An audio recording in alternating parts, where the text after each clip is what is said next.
नमस्कार मित्रों, MVC classes Indranagar Barmer में आप सभी का हार्दिक स्वागत और अभिनंदन। राजपूत उत्पत्ति के सिद्धांत की श्रृंखला को हम आगे बढ़ाते हुए आज प्रश्न संख्या 21 से 40 तक यानी कि 20 सवाल और लेकर और इस टॉपिक को पूरा कंप्लीट करने की कोशिश करेंगे। और इन 40 प्रश्नों के माध्यम से राजपूत उत्पत्ति के जितने भी प्रश्न बनते हैं वे सभी प्रश्न इस टॉपिक से पूरे कर दिए जाएंगे। और मुझे नहीं लगता है कि किसी भी एग्ज़ाम में राजपूत उत्पत्ति से संबंधित इससे बाहर कोई प्रश्न जा सकता है। लीजिए शुरू करते हैं। प्रश्न संख्या 21, राजपूतों की उत्पत्ति के सिद्धांतों के संदर्भ में सत्य कथन का चयन करें। अब इसमें से सत्य कथन कौन सा है राजपूत उत्पत्ति? पहला कथन है विदेशी उत्पत्ति का सिद्धांत। और विदेशी उत्पत्ति के सिद्धांत में यहाँ पर कहा गया है कि विदेशी उत्पत्ति का सिद्धांत किसने दिया? कर्नल टॉड, कुक्स और भंडारकर। तो ये एकदम सही बात है कि कर्नल जेम्स टॉड ने सबसे पहले विदेशी उत्पत्ति का मत है जो कर्नल जेम्स टॉड ने दिया। फिर इनकी जो पुस्तक the annuls and antiquities of Rajasthan लिखी गई और उस पुस्तक का संपादक किसने किया था? विलियम कुक्स ने किया था। तो इन दोनों ने कर्नल जेम्स टॉड ने राजपूतों को शक और सिथियन की मतलब उनकी संतान माना है और इसी बात का आगे समर्थन कुक्स है वगैरह इन्होंने किया। और भंडारकर है, उन्होंने भी इस बात को माना है और उन्होंने कहा है कि राजपूत है वो सभी किसकी संतान है? गुर्जरों की संतान। और गुर्जर कौन है? वो विदेशी हैं। इस प्रकार से ये मत एकदम सही है। उसके बाद दूसरा कथन है कि प्राचीन क्षत्रिय नायकों से उत्पत्ति का सिद्धांत। प्राचीन क्षत्रिय या इसको अपन प्राचीन क्षत्रिय भी कह सकते हैं, फिर वैदिक आर्य भी कह सकते हैं। तो ये दोनों एक ही सिद्धांत है और उनसे इनकी उत्पत्ति। और इस कथन को मानने वाले हैं वेदव्यास, सीवी वेदी और गौरीशंकर हीराचंद ओझा। जहाँ पर ओझा जी होंगे वहाँ पर सीवी वेदी भी साथ में होंगे। और वेदव्यास है, इन सभी ने कहा है कि जो राजपूत है इनकी जो उत्पत्ति है वो प्राचीन जो क्षत्रिय थे या फिर वैदिक आर्य हैं उनसे इनकी उत्पत्ति हुई है। इसका अर्थ हुआ कि ये भी कथन सही है। फिर तीसरा कथन आता है अग्निकुंड उत्पत्ति का सिद्धांत। अब इस कथन के अंदर है कि चंद्रबरदाई, तो ये एकदम सही बात है कि चंद्रबरदाई ने अपनी जो पुस्तक पृथ्वीराज रासो थी उसके अंदर अग्निकुंड का जो सिद्धांत है वो दिया है। किस पुस्तक में? चंद्रबरदाई ने दिया है पृथ्वीराज रासो में। किसमें? पृथ्वीराज जो रासो है पुस्तक, उस पुस्तक के अंदर उसने अग्निकुंड का मत दिया है। और इस बात को हमारे मारवाड़ के मोहनोत नैणसी ने और सूर्यमल मिश्रण जो हमारे राष्ट्र कवि हुए हैं इन सभी ने, और इन्होंने 1857 की क्रांति के समय राष्ट्रभक्ति के गीत लिखे थे और अब हमारी जो युवाओं की आवाज़ है उसको बुलंद किया था। तो इस प्रकार से ये सभी मत वो एकदम सही है। इसका मतलब अर्थ हुआ कि उपयुक्त सभी अर्थात ये कथन एकदम सही है। इसके बाद में हम आगे बढ़ते हैं और प्रश्न संख्या 22 की ओर बढ़ते हैं। और यह आया प्रश्न संख्या 22 और इसके अंदर है कि प्रश्न लिखने में गलती हुई है। ये प्रश्न है 23 नंबर के निम्नलिखित में से किसके द्वारा अपनी रचना या नाटक में राजपूत शब्द का प्रयोग नहीं किया गया है? तो इसमें जो 4 ऑप्शन हैं उनमें से कौन सा ऐसा व्यक्ति है जिसने अपनी रचना या नाटक में राजपूत या फिर राजपुत्र शब्द का प्रयोग नहीं किया है? तो इसमें ये है कौटिल्य ने, कालिदास, बाणभट्ट का हर्षचरित, कालिदास के ग्रंथ और कौटिल्य यानी कि चाणक्य, इन सभी ने अपने ग्रंथों में राजपूत या फिर राजपुत्र शब्द का प्रयोग किया है। लेकिन गौरीशंकर हीराचंद ओझा ने इस राजपूत या अपने जो किसी रचना या नाटक में इसका प्रयोग नहीं किया। तो इसका उत्तर होगा गौरीशंकर हीराचंद ओझा।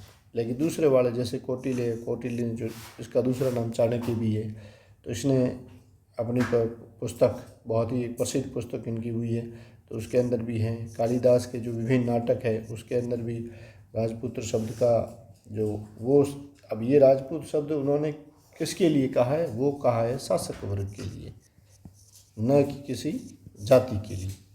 बाणभट्ट है, बाणभट्ट ने अपनी जो हर्षचरित लिखी, तो उस हर्षचरित में भी राजपुत्र शब्द का प्रयोग हुआ है, लेकिन वो हुआ किसके लिए?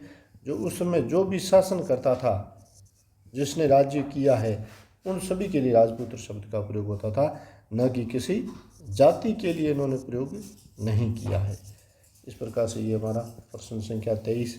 और अब हम आगे बढ़ते हैं और प्रश्न संख्या, इससे आगे वाला प्रश्न आ गया है 24। और इसमें है कि निम्न में से कौन राजपूतों की उत्पत्ति के विदेशी मत का संबंध मानते हैं? तो अब इसके अंदर colonel James Tod, Ishwari Prasad, William crook और वी.ए.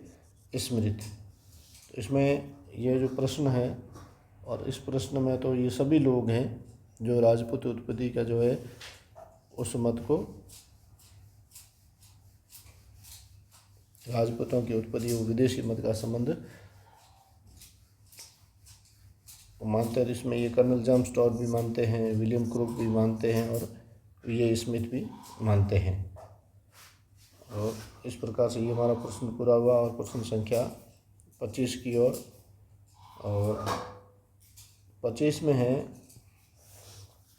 कि अग्निकुंड सिद्धांत के आधार पर जेम्स टॉड ने राजपूतों की विदेशी उत्पत्ति मत को मानते हुए राजपूतों की उत्पत्ति निम्न में से किससे मानी है?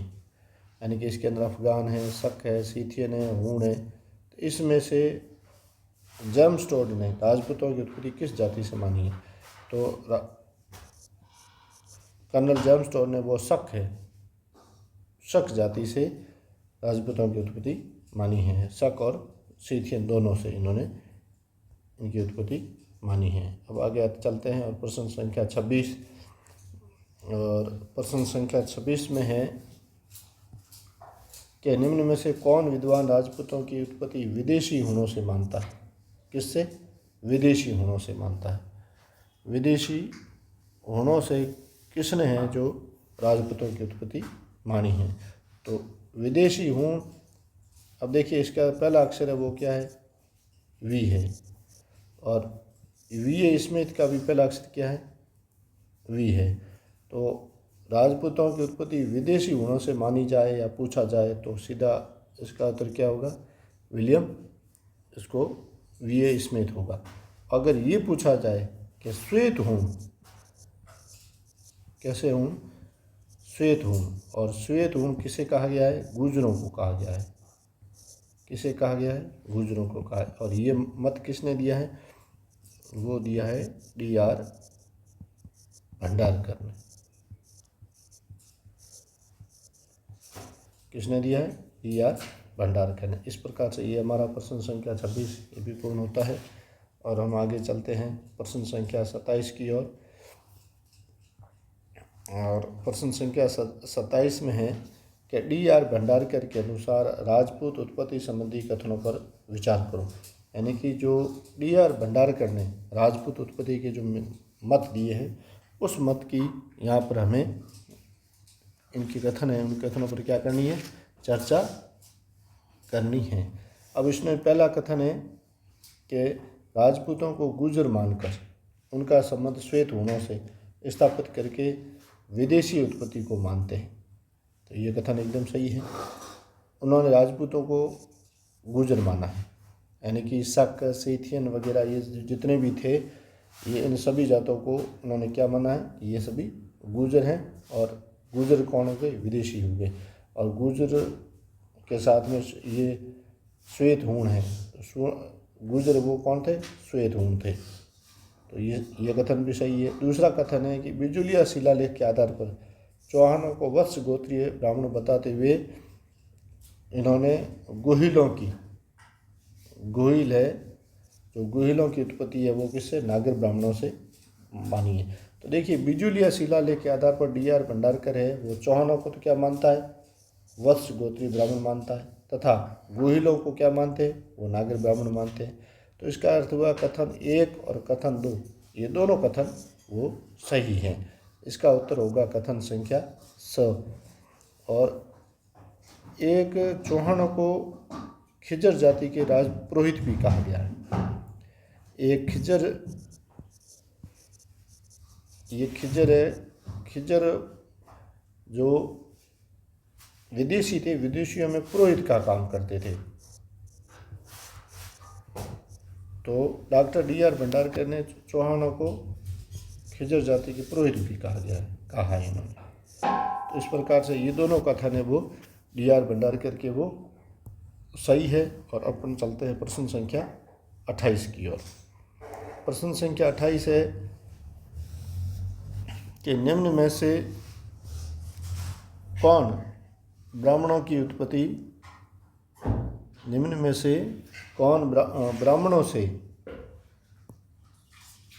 ब्राह्मणों से राजपूतों के उत्पत्ति का सिद्धांत का प्रतिपादन करने वाला प्रथम व्यक्ति था। यानी कि राजपूतों को सर्वप्रथम ब्राह्मण किसने कहा है या ब्राह्मणों से संबंध किसने बताया है? डी.आर. भंडारकर, सी.वी. वैद्य, डॉक्टर गोपीनाथ शर्मा या फिर डॉक्टर दशरथ शर्मा। ये इसमें 4 ऑप्शन है और इसका उत्तर है सर्वप्रथम अगर किसी ने कहा है तो वो कहा है डी.आर. भंडारकर ने कहा है। और इसमें इनके साथ में डॉक्टर गोपीनाथ शर्मा और डॉक्टर दशरथ शर्मा हैं, ये भी इनके साथ में हैं। अगर सी.वी. वैद्य की बात की जाए तो ये है जो वैदिक क्षत्रिय या फिर वैदिक आर्यों से जो सिद्धांत है उसके ये प्रतिपादक है। कौन? सी.वी. वैद्य। वैदिक आर्य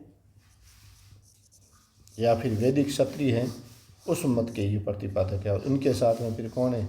गौरीशंकर हीराचंद ओझा है वगैरह, ये सी.वी. वैद्य की जुड़ी है। और इधर ये सभी शर्मा जी वो सभी ये भी ब्राह्मण है। यानी कि इनका सिद्धांत क्या? ब्राह्मण उत्पत्ति का। और डी.आर. भंडारकर, डॉक्टर गोपीनाथ शर्मा और डॉक्टर दशरथ शर्मा ये सभी भी ब्राह्मण। और सभी ब्राह्मणों ने कहा है कि राजपूत है वो मूल रूप से क्या थे? ब्राह्मण थे। अब इन्होंने लेकिन इनके मत में आगे और परिवर्तन भी होता है। सभी राजपूतों को भी ब्राह्मण नहीं मानते हैं। तो अब इसमें से जैसे डी.आर. भंडारकर है तो डी.आर. भंडारकर तो इनको जैसे चौहानों को इन्होंने क्या माना है? वत्स गोत्र के ब्राह्मण माना है। किसके? वत्स गोत्र के ब्राह्मण माना है। फिर गुहिल है तो गुहिलों को इन्होंने क्या माना है? गुहिलों के लिए डॉक्टर दशरथ भाई इनको कहा गया है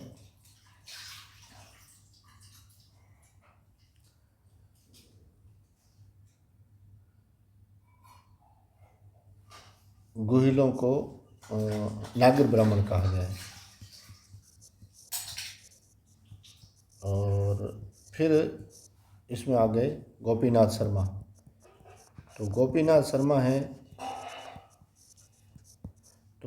शर्मा ने भी इनको कुंभलगढ़ प्रशस्ति है, उस प्रशस्ति के माध्यम से जो गोहिल वंशी जो बप्पा रावण है उस बप्पा रावण को इन्होंने वत्स गोत्रीय ब्राह्मण माना है। कैसा? वत्स गोत्र का ब्राह्मण माना है। और दशरथ शर्मा है वो सिर्फ परमारों को ब्राह्मण मानते हैं। इनको सभी राजपूतों को नहीं, सिर्फ परमारों को क्या कहते हैं? ये ब्राह्मण है, परमार है वो क्या है? ब्राह्मण है। और इस प्रकार से ये हमारा प्रश्न संख्या 28। और अब आज चलते हैं प्रश्न संख्या 29 की ओर। और इसमें प्रश्न संख्या 29 में है कि नागर ब्राह्मणों से राजपूतों की उत्पत्ति के मत का प्रतिपादन करने वाला इतिहासकार कौन है? तो देखो नागर ब्राह्मणों से राजपूतों की उत्पत्ति है, इस मत का प्रतिपादन करने वाला जो इतिहासकार है वो है डी.आर. भंडारकर। कौन है? नागर ब्राह्मणों से इस मत के प्रतिपादक कौन है? डी.आर. भंडारकर हैं। इसके बाद में अगला प्रश्न है प्रश्न संख्या 30। और प्रश्न संख्या 30 में है कि गौरीशंकर हीराचंद ओझा के राजपूतों के उत्पत्ति संबंधी जो मत है में से सही मत कौन सा नहीं है? इसमें से है कि इन्होंने राजपूतों को सूर्यवंशी और चंद्रवंशी माना है, सही है। राजपूतों को वैदिक आर्यों की संतान माना है, सही है। अब वैदिक आर्यों की संतान में गौरीशंकर हीराचंद के साथ में सीवी वैद्य भी हैं, ये अकेले नहीं हैं, इनके साथ में और कौन है, सीवी वैद्य भी हैं। फिर और अपने मत की पुष्टि के लिए इन्होंने कई शिलालेखों और साहित्यिक ग्रंथों के प्रमाण दिए, ये भी एकदम सही बात है। फिर इन्होंने कर्नल टॉड के विदेशी उत्पत्ति मत के सिद्धांत का समर्थन किया, लेकिन ये कथन सही नहीं है। उन्होंने जो कर्नल जेम्स टॉड ने जो विदेशी उत्पत्ति का सिद्धांत का समर्थन किया, अब कर्नल जेम्स टॉड का तो कहना है कि जो अग्निकुंड मत है वो एकदम सही है, अग्निकुंड का मत है सही है कि इनके अनुसार जो 5वीं और 6वीं शताब्दी में जो शक, सीथियन, हेयो वगैरह जो जातियाँ जो भारत में आई, उन सभी विदेशी जातियों को एक यज्ञ करके उनको पवित्र किया गया और पवित्र करके उन सभी को क्या बना दिया गया, राजपूत बना दिया गया। तो इस मत के कुछ जो है वो कोई गौरीशंकर हीराचंद ओझा वो नहीं मानते, और गौरीशंकर हीराचंद ओझा के अनुसार ये जो अग्निकुंड की जो बात है वो अग्निकुंड वाली बात है, वो हमारे प्राचीन ग्रंथों में, प्राचीन जो वेद है वगैरह उसमें भी ये सभी जो ऐसे ऐतिहासिक प्रमाण मिलते हैं जहाँ पर अग्निकुंड वगैरह ऐसे यज्ञ किए जाते थे। तो ये कोई विदेशियों से आया हुआ कोई संस्कार नहीं है, जैसे कि इन्होंने कर्नल जेम्स टॉड ने कहा कि जैसे कि अश्व पूजा है, अस्त्र पूजा है, ये सभी विदेशी लोग जिसमें शक, सीथियन वगैरह ये करते हैं, वो ये सभी है वो राजपूतों में है। इसका अर्थ है कि राजपूत क्या थे, विदेशी थे। लेकिन गौरीशंकर हीराचंद ओझा ने कहा कि अस्त्र पूजा, अश्व पूजा वगैरह ये तो हमारे प्राचीन जो पुराण है, वेद है, ग्रंथ है, उन सभी के अंदर ये हमारे ऐतिहासिक साक्ष्य मिलते हैं। इसका अर्थ हुआ कि ये जो परंपराएं हैं वो परंपराएं हमारी पुरातन परंपराएं हैं, हमारी प्राचीन परंपराएं हैं, ये न किसी विदेशों से आई हुई परंपराएं नहीं हैं। और इस प्रकार से ये हमारा प्रश्न संख्या 30, और अब चलते हैं प्रश्न संख्या 31 की ओर। प्रश्न संख्या 31 में है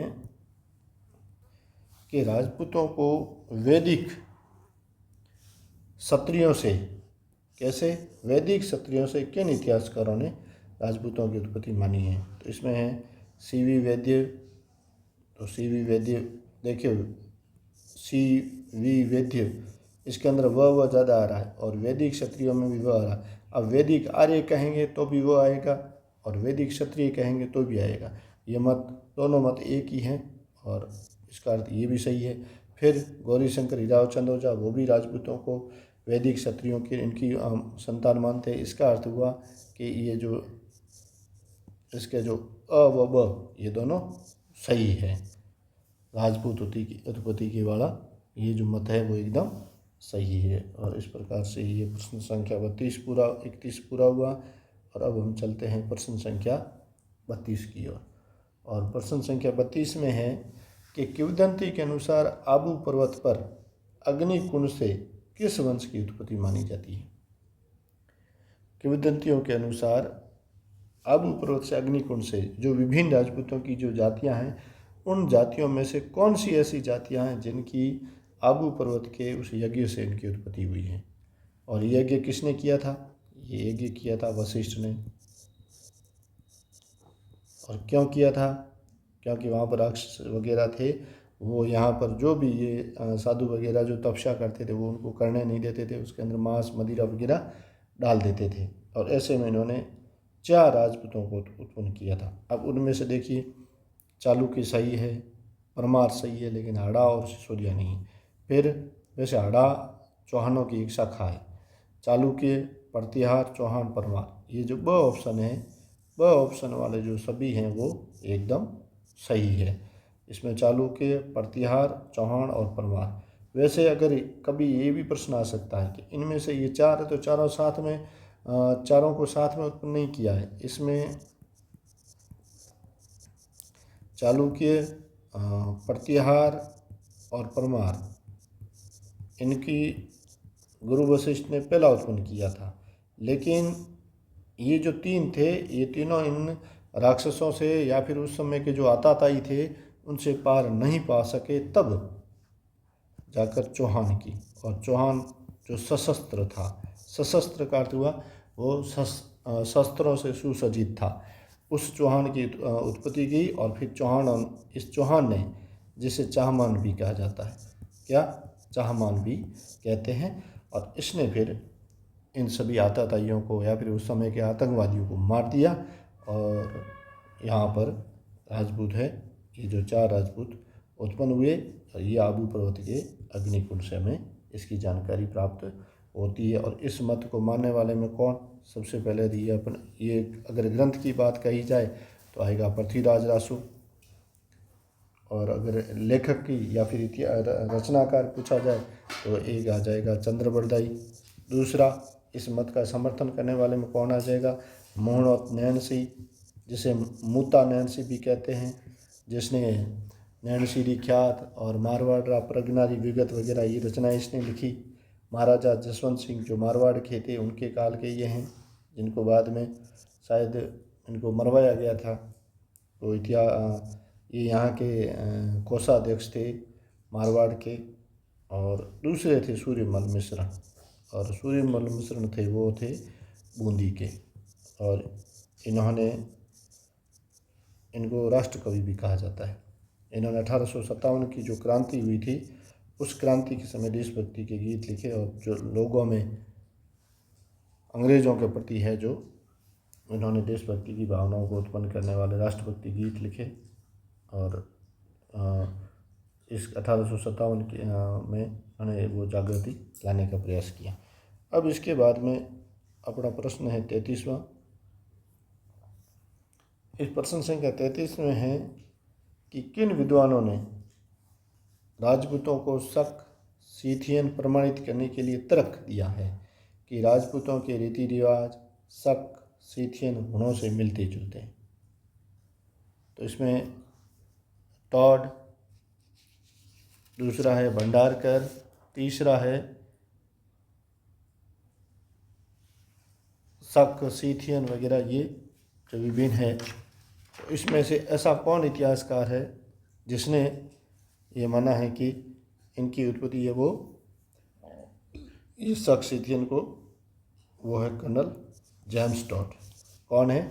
कर्नल जेम्स टॉड है। उन्होंने कहा है कि राजपूतों के रीति रिवाजों में जैसे इनकी अस्त्र पूजा हुआ, अस्त्र पूजा, अश्व पूजा और अश्व पूजा और अस्त्र पूजा, और विभिन्न प्रकार के जो राजपूती जैसे कि ये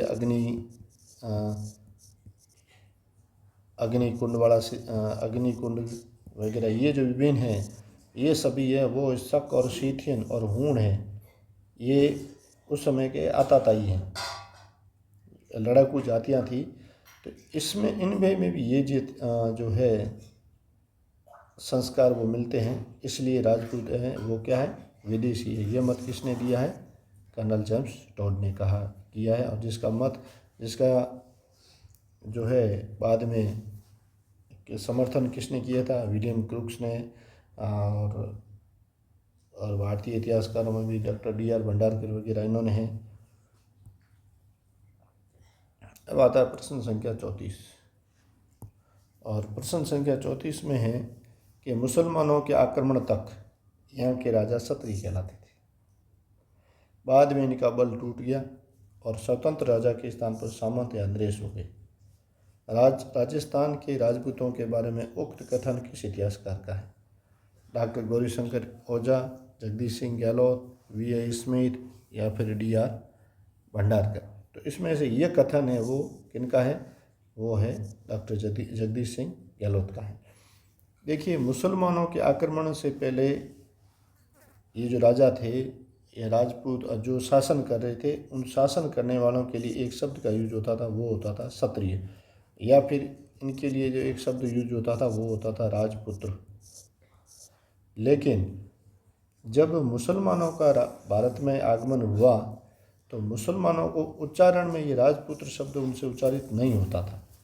ऐसे में इन्होंने इस राजपुत्र को क्या कहना शुरू कर दिया, राजपूत कहने के लिए। जैसे कि अरबी वगैरह जो भारत में आए थे, तो यहाँ अपने जो सिंध है, ये पूरा क्षेत्र है, वो सिंध प्रदेश कहलाता था, मारवाड़ और इससे आगे बढ़ा। तो उनके उच्चारण में भी यही प्रॉब्लम थी कि वो सिंध सिंध में ये जो स शब्द है इसको नहीं बोल पाते थे, और सिंध से क्या बन गया, उन्होंने बोलना शुरू कर दिया इसको हिंद, और इस प्रकार से ये हिंद या फिर हिंदुस्तान हो गया। तो ये कोई सिंधु नदी था और सिंध से ही हिंद बना है। कोई हमारे न तो कोई धर्म का नाम हिंद है या फिर हिंदू है, ये सिंध से उन्होंने जो नहीं बोला जा रहा था, उसके कारण उन्होंने ज़बरदस्ती फिर सिंधु को हिंद कहना शुरू कर दिया, और फिर वो हमारे इतिहास में इस हिंदी शब्द है या हिंद जुड़ गया। और इस कथन को मानने वाले कौन हैं, जगदीश सिंह गहलोत। इस प्रकार से हम कह सकते हैं कि जो राजपूत शब्द है वो है लगभग 7वीं शताब्दी, कब, 7वीं शताब्दी में उत्पन्न हुआ है। इससे पहले राजपूत शब्द था ही नहीं। इसमें विलियम स्मिथ वगैरह वो तो कहते हैं कि 8वीं और 9वीं शताब्दी में ये शब्द, किसमें, विलियम स्मिथ कहता है कि 8वीं और 9वीं शताब्दी में ये शब्द प्रचलन में आया है। और जैन ग्रंथ वगैरह है, इसमें तो ये 8वीं 9वीं में, जैन ग्रंथों में भी ये लगभग 7वीं शताब्दी के बाद में ये राजपूत शब्द मिलता है। और इस प्रकार से ये प्रश्न पूरा हुआ, और अब चलते हैं प्रश्न संख्या 35 की ओर। और प्रश्न संख्या 35 में है,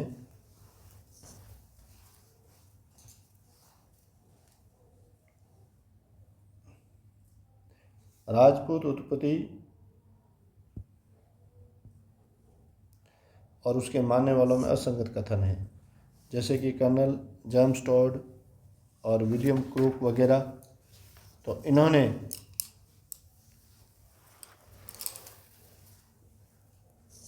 शक और सीथियन कहा है, तो इस राजपूतों को सही बात है। दूसरा है डॉक्टर सीवी वैद्य, तो सीवी वैद्य और गौरीशंकर हीराचंद ओझा ने प्राचीन क्षत्रिय या फिर वैदिक क्षत्रिय राजपूतों को कहा है, ये भी कथन सही है। फिर तीसरा है वी.ए. स्मिथ, और वी.ए. स्मिथ ने कहा कि राजपूत हुनों की संतान है, ये भी सही है। उन्होंने क्या कहा, वी.ए. स्मिथ ने कहा विदेशी हूँ, उन्होंने क्या कहा था, इनको विदेशी हूँ कहा था। फिर डी.आर. भंडारकर है, उन्होंने कहा कि राजपूत शकों की संतान है, ये कथन वो असंगत है। राजपूत शकों की नहीं, इन्होंने हूण ही नाम दिया है, राजपूत है वो श्वेत हूण या फिर हूणों की या फिर गुजरों को श्वेत हूण कहा था, ये शब्द यहाँ पर प्रयुक्त हुआ है। इस प्रकार से हमारा ये प्रश्न है वो यहाँ पर ये पूर्ण होता है। और अब हम आगे चलते हैं और प्रश्न संख्या 36 की ओर।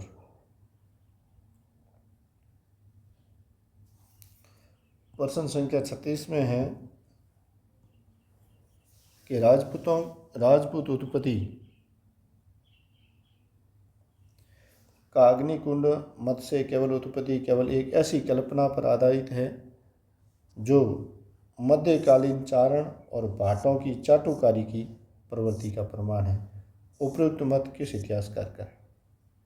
यानी कि राजपूतों की उत्पत्ति का जो अग्निकुंड से संबंधित मत है, ये केवल और केवल मध्यकालीन चारणों और भाटों की चाटुकारी प्रवृत्ति का प्रमाण है, इसके अलावा ये कोई नहीं है।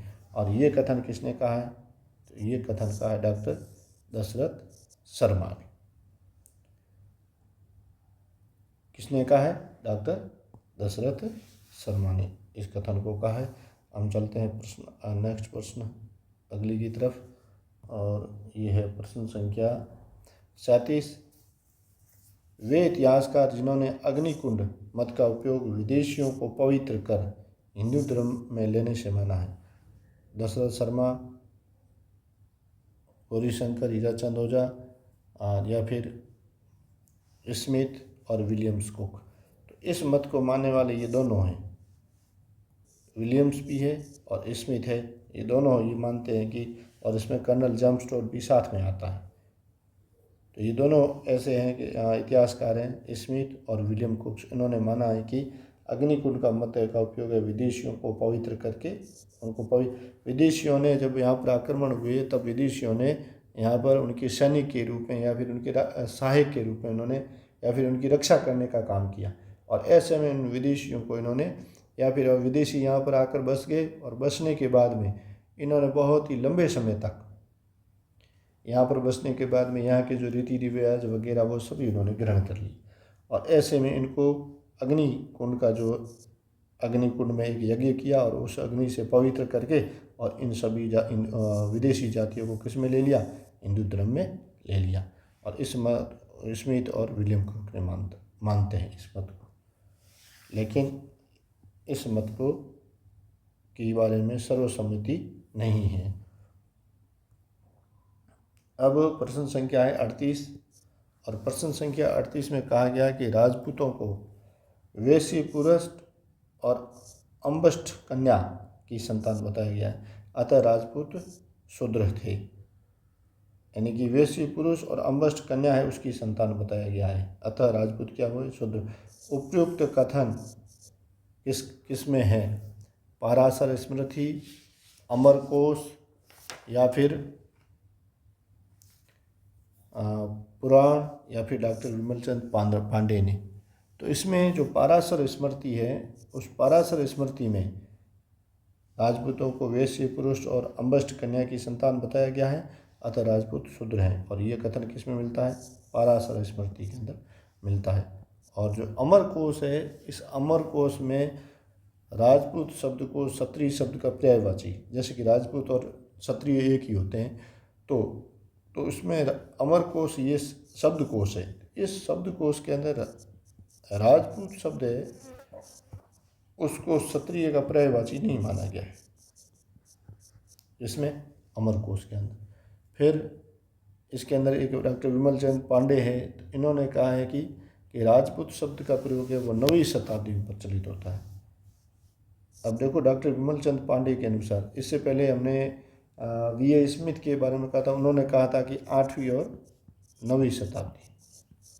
कब, 8वीं और 9वीं शताब्दी में। ये तो कहा है वी.ए. स्मिथ ने। किसने, वी.ए. स्मिथ ने। जबकि विमलचंद पांडे हैं वो कहते हैं कि राजपूतों का जो राजपूत शब्द का प्रयोग है वो 9वीं शताब्दी से पहले तो कहीं मिलता ही नहीं है। जैन ग्रंथ भी मानते हैं कि 8वीं और 9वीं शताब्दी में, लेकिन राजपूत है वो लगभग है 7वीं शताब्दी के मध्य से। कब से, 7वीं शताब्दी के मध्य से 7वीं शताब्दी के मध्य से लेकर और 12वीं शताब्दी तक इन्होंने भारत में, यानी कि जो भारत के केंद्रीय स्थान दिल्ली पर क्या किया, इन्होंने राज्य किया। ये राजपूत काल भारतीय इतिहास में कहा जाता है। और राजपूतों के बाद में जो काल है वो कौन सा है, वो गुलाम वंश का काल कहलाया जाता है।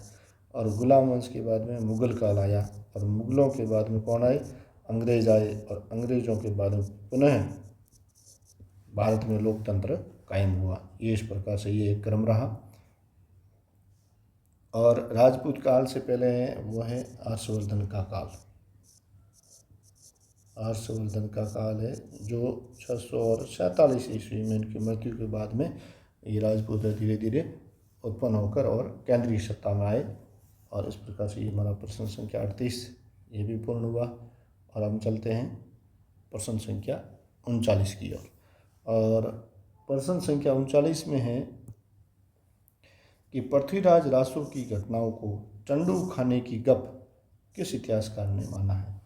गौरीशंकर हीराचंद ओझा, नहीं। कर्नल जेम्स टॉड, ये भी नहीं। पाराशर स्मृति में तो उसको अंबष्ठ कन्या और वैश्य पुरुष की संतान माना है, तो ये इसमें भी नहीं है। कर्नल जेम्स टॉड ने विदेशी माना है। और गौरीशंकर हीराचंद ओझा वगैरह वैदिक आर्य और या फिर वैदिक क्षत्रियों से इनकी उत्पत्ति मानते हैं। तो इस कथन का उत्तर होगा वो होगा जयचंद्र विद्यालंकार। उसने कहा कि जो पृथ्वीराज रासो की घटना है, जो चंद्रप्रदय ने जो बताई है, वो जो है घटना है वो क्या है, चंडू खाने की गप है। और एक इतिहासकार और भी है उन्होंने कहा है कि जो पृथ्वीराज रासो है, जो पृथ्वीराज रासो की जो मूल प्रति है वो जो बीकानेर में अनूप संग्रहालय है, जो बीकानेर के तत्कालीन शासक थे महाराजा अनूप सिंह, उनके नाम पर है। और उस अनूप संग्रहालय में पृथ्वीराज रासो की जो मूल प्रति है वो वहाँ पर पड़ी है। और उस मूल प्रति के अंदर ये जो पृथ्वीराज रासो की जो घटना है वो घटना है ही नहीं। ये तो उन्होंने बाद में लगभग 11वीं-12वीं शताब्दी के बाद में उन्होंने जोड़ा है। अतः ये जो पृथ्वीराज रासो की जो घटनाओं में जो अग्निकुंड के बारे में और राजपूत उत्पत्ति के बारे में जो लिखा जा रहा है वो एकदम इन जो कवियों की या रचनाकारों की कल्पना मात्र है। और इस प्रकार से हमारा 39 प्रश्न संख्या ये भी पूर्ण हुआ। और प्रश्न संख्या आते हैं 40 की तरफ। प्रश्न संख्या 40 है कि चौहानों को सूर्यवंशी बताने वाले मतों में से असत्य युग्म कौन सा है। असत्य युग्म यानी किसने जो है चौहानों को सूर्यवंशी माना नहीं है। तो हमीर महाकाव्य, तो हमीर काव्य है, हमीर महाकाव्य में चौहानों को सूर्यवंशी कहा गया है। दशरथ शर्मा ने भी चौहानों को सूर्यवंशी कहा है। ये हर्षनाथ मंदिर का लेख है जो सीकर में है। जो हर्ष और जीर्ण ये दोनों भाई बहन थे, दोनों ने तपस्या की और हर्ष और इसी नाम पर ये मंदिर है जो हर्षनाथ की पहाड़ी पर ये मंदिर बना हुआ है। तो इसमें भी इसका वर्णन आता है। तो यानी कि चौहानों को सूर्यवंशी कहा गया है। लेकिन पृथ्वीराज रासो है, उस पृथ्वीराज रासो में चौहानों को अग्निवंशी बताया गया है। किससे? अग्निवंशी बताया गया है। ठीक है। और इस प्रकार से ये, और एक जो जनश्रुति या फिर हम कहेंगे अनुश्रुति, ये दोनों एक ही शब्द हैं। जनश्रुति या फिर अनुश्रुति।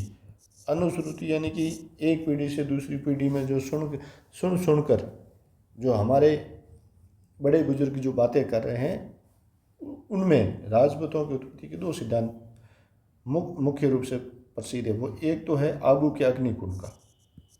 अगर ये पूछा जाए कभी कि जनश्रुति में यानी लोगों में एक कहाँ चल रहा है, ये बिना मतलब पढ़े पढ़ाए लोगों के अंदर ये है कि भाई राजपूतों की उत्पत्ति हुई, वो कहाँ से हुई? आबू के अग्निकुंड से। और दूसरा एक स्वीकार्य या अनुश्रुति में आता है कि सूर्य राजपूत है वो सूर्यवंशी और चंद्रवंशी है। कैसे हैं? सूर्यवंशी और चंद्रवंशी। ये दोनों जनश्रुति या फिर अनुश्रुति के मत हैं। लेकिन इसके बाद में ये भी है कि ये इनका पृथ्वीराज रासो में वगैरह में भी इनका उल्लेख मिलता है। और इस प्रकार से हमारे ये 40 प्रश्न पूरे हुए और 20 और 20 40, और इस प्रकार से 40 प्रश्नों की ये श्रृंखला है जो राजपूत उत्पत्ति के सिद्धांत के बारे में थी। और इन प्रश्नों से बाहर लगभग राजपूतों की उत्पत्ति के से संबंधित किसी भी एग्जाम में, छोटे से छोटे और बड़े से बड़े, राजस्थान कैडर में देखा जाए तो आरएस तक में इससे बाहर कोई प्रश्न नहीं जाएगा। ये हमने लगभग 7-8 किताबों जो जिसमें राजस्थान इतिहास की जो मेन किताबें उन सभी से छांट कर ये प्रश्न बनाए हैं। और जो इस वीडियो को लाइक करेगा, शेयर करेगा और कमेंट करेगा, उनको ये जो है 40 प्रश्नों की जो PDF है वो भेज दी जाएगी। और ये वीडियो है अंत तक देखने के लिए आप सभी का धन्यवाद।